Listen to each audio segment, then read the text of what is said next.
we just kind of want to touch on some things. Really nothing in specific in regards to how to repair credit and the same stuff we've been preaching for almost 5 years. Yeah, it's about 5 years.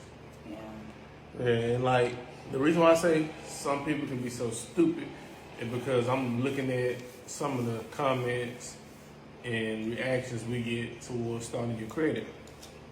And some people get on here and they be like, well, I want to fix my credit, but I don't trust people with my social.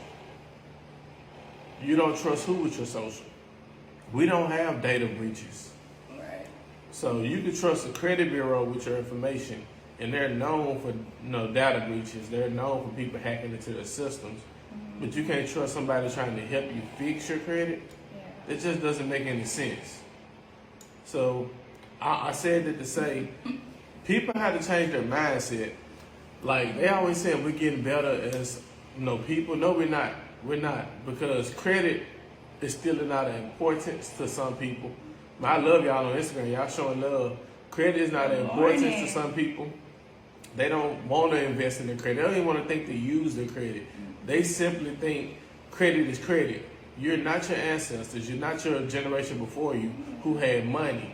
Things cost more, so you have to learn how to use that stuff. But if you ain't trying to use your thinking cap to even learn the simple steps and tactics about credit, then more than likely, I don't want to deal with you. I know Keith don't want to deal with you. We just don't want to deal with you because it's stupid.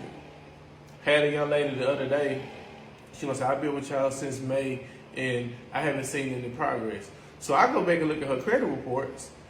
Her issue is she don't want to see progress. She had 2 of her bureaus just about cleaned up with negative items. So she only had one.